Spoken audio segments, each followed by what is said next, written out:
Welcome back to my channel. The walls between companies are crumbling in real time, and the shockwaves tearing through the wrestling world are louder than ever because Jon Moxley has finally broken his silence from deep inside AEW and delivered a chilling, razor-sharp message aimed directly at Seth Rollins regarding the WarGames conspiracy. For weeks, the industry has been buzzing, timelines have been overflowing with theories, and fans have been speculating nonstop.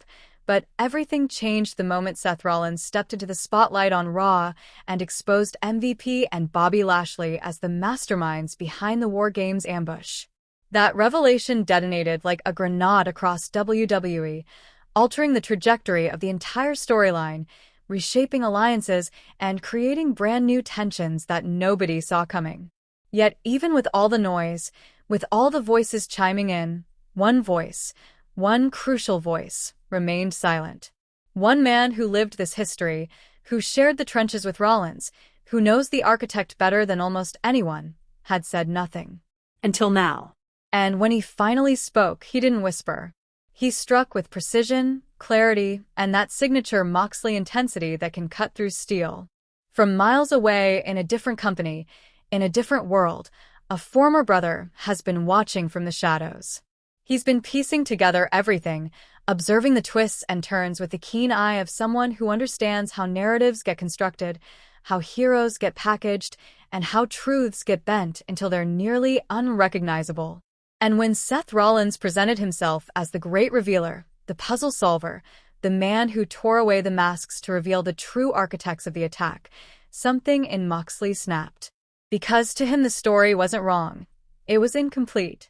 The issue wasn't the mystery, it was the messenger.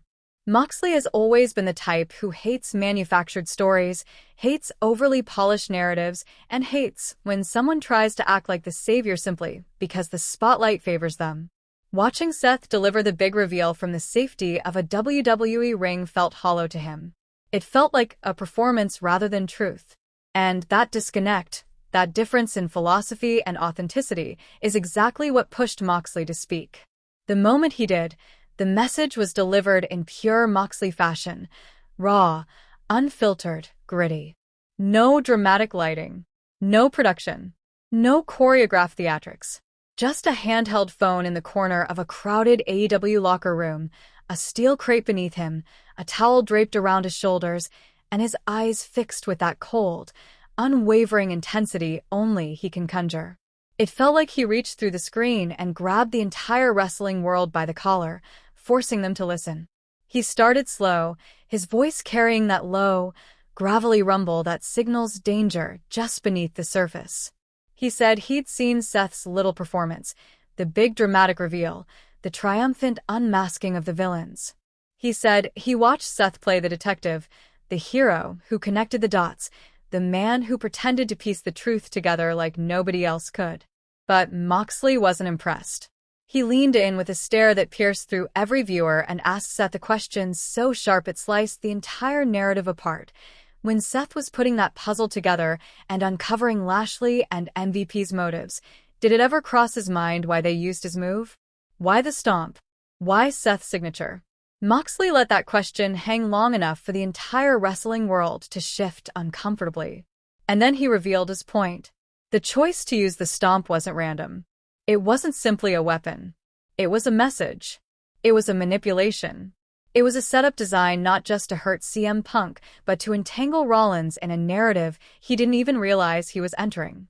According to Moxley, Rollins didn't expose anything. He walked into a story someone else crafted for him. Lashley and MVP didn't just execute an attack, they framed an idea. And Seth, blinded by his desire to be the center of the storm, stepped into the trap without hesitation. Moxley's critique cut deeper than calling Seth naive. He accused him of reading lines from a script written by other men, playing a role rather than seeing through the smoke. To Moxley, the Seth Rollins he once called brother, the man who could sniff out deception in an instant, would have recognized the manipulation before it even happened. But the Seth standing in today's WWE, basking in his own revelations, missed it completely.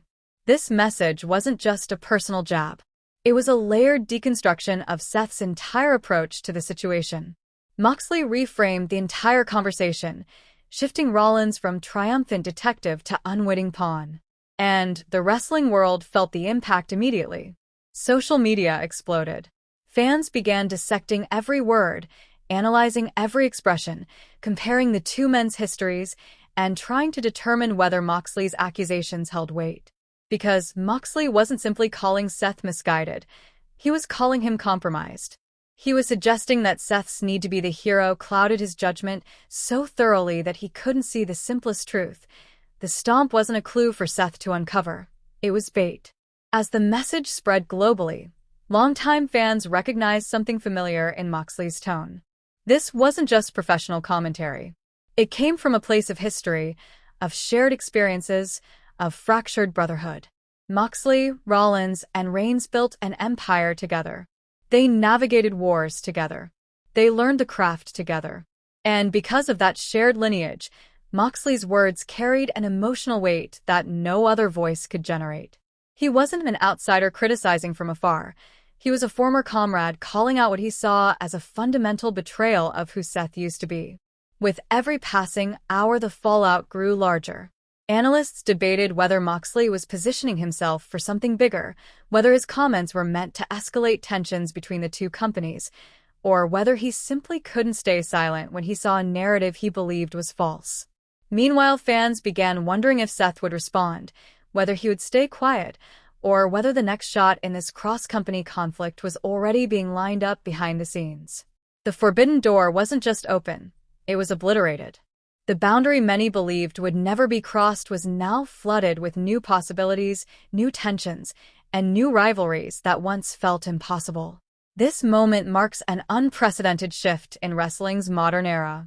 The fact that Jon Moxley, a top AEW star, addressed Seth Rollins by name in a direct, emotional message about a WWE storyline is something that would have been unthinkable just a few years ago. The industries feel closer than ever, the lines blurrier than ever, and the storytelling more intertwined than fans dared dream. The ripple effect is undeniable. Wrestlers from both companies are now part of the same conversation whether they want to be or not. And Moxley's message didn't just add gasoline to the fire, it turned the entire situation into a storm without a predictable end.